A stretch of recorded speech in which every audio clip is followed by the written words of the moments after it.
to another episode of Terry Thornberry Performance. As you guys can see, we've got two other vehicles that we're going to be showing you. And not just two, another finished product you guys have been following on the TTP YouTube videos.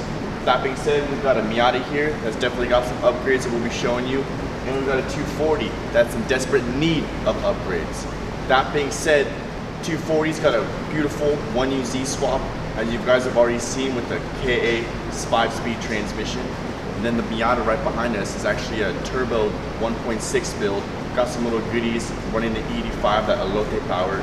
But the downfall on this old build is the wiring is horrendous. You can essentially say a rat's been living there for quite a long time. So let's dive into these two builds and let's go show you the final product of a car. Let's get cracking. Woo!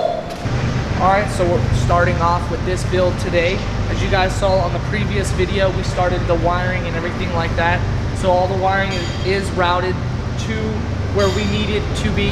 So once everything else is being done, meaning the exhaust, the drive shaft, and everything else for this car to now be tested and driven around, we can now actually finish the wiring, make sure it starts, and then now proceed to run and drive and now work out the kinks. The motor's already in, then we'll be going through wiring.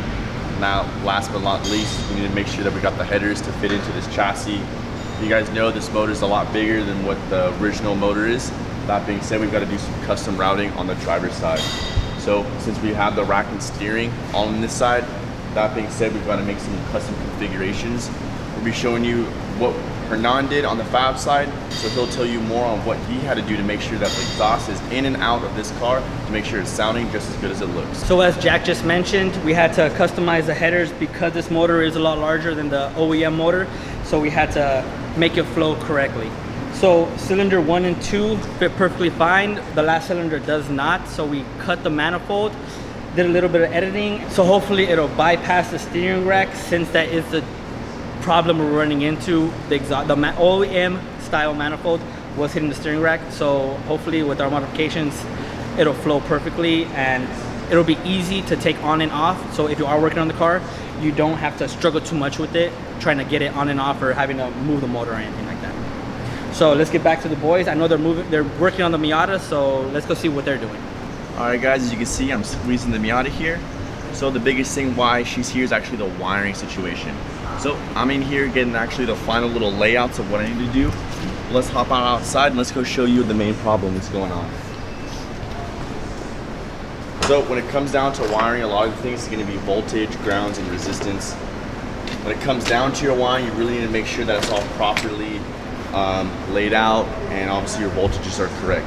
So in this application, this was originally in this car. As you can see, it's got the relays and the fuse boards on top of a, I don't even know what type, on top of a board with as well your switchboard going to the front.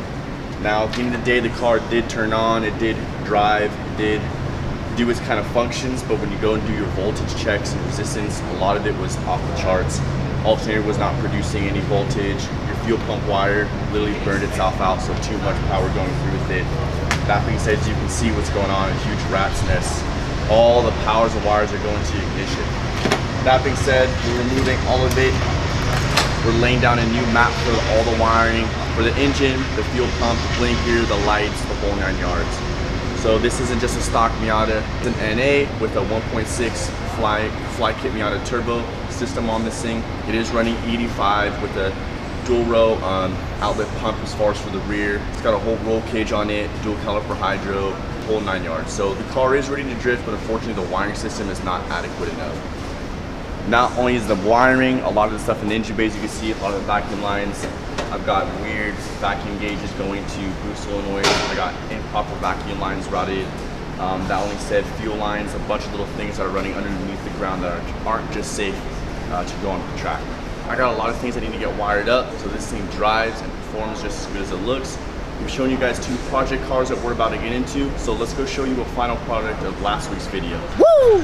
All right, so while the boys are inside there getting cracking on some work and making sure that the projects in there are getting done, let's talk about some finished fabrication work that Black House Fabrication and Hernan got done.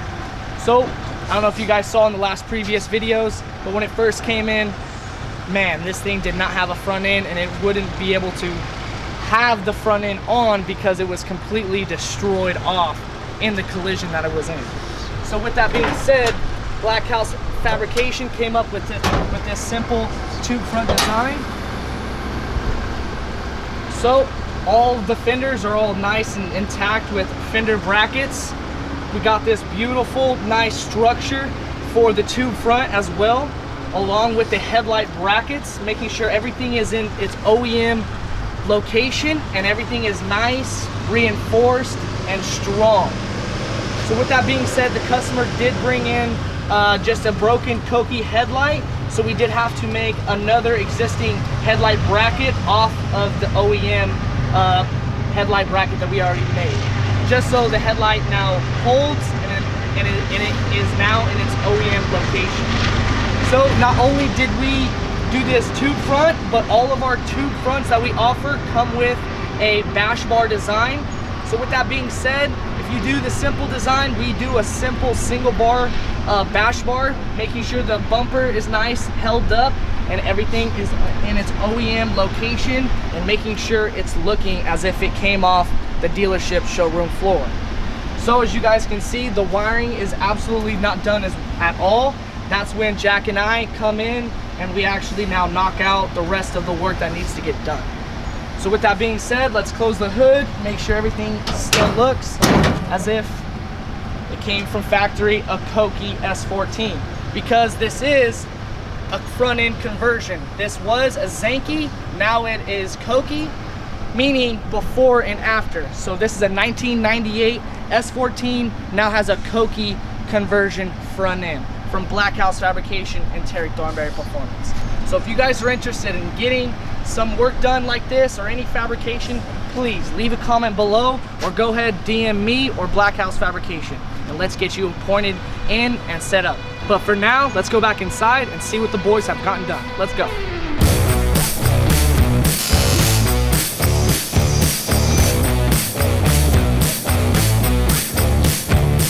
We're inside the Miata. It's not the funnest part of the job, but it's a job that has to get done nevertheless.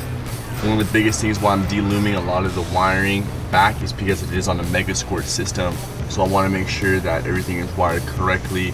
The powers and grounds and signals that it needs to see are getting it. And then that being said, all the gauges and switches are all happy. It's not like a full race car, so it's not like a dry sump and AC and all this stuff. It just needs to turn the motor on, the fuel pump, and some of the lights. So it did not need all that wiring. So we're gonna go ahead and simplify it, make it a lot more easier and cleaner. That being said, we need to start from ground zero and take a lot of the wiring back and see what I'm dealing with, and now go forward with it. You can see I'm dealing with a lot of stuff that's just open and just push off to the side, and that's actually the ECU wiring. And the same thing over on the driver's side. All that fuse wiring. That's got to get dealt with. They've got really unsituated wiring, both sides going to the back of the car.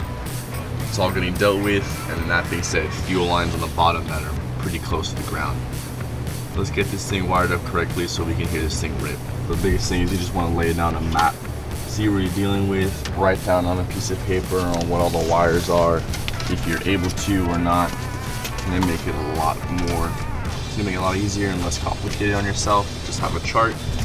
So I'll be going through with that. Like I said, taking it all down, getting the switch panel in here, and then start now bringing all the wires that I need to wire this car up and start getting it wired up properly.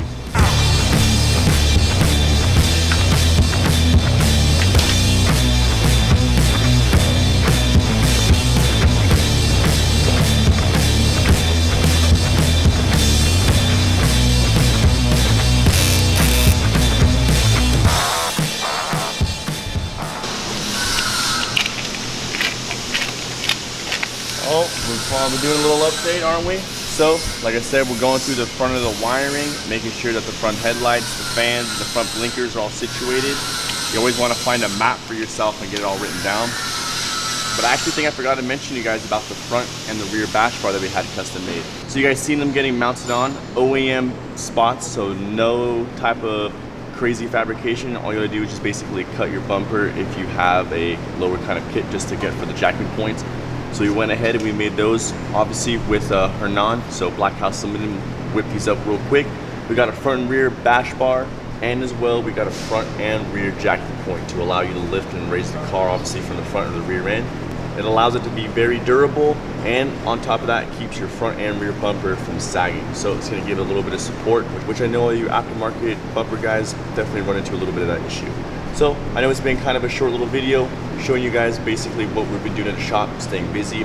Hope you guys like the last little videos and the progress videos on what's next to come. Keep updated with our Instagram as well as our YouTube. Please comment. We love seeing the comments below, even though we don't answer them. We do look at them. We are busy.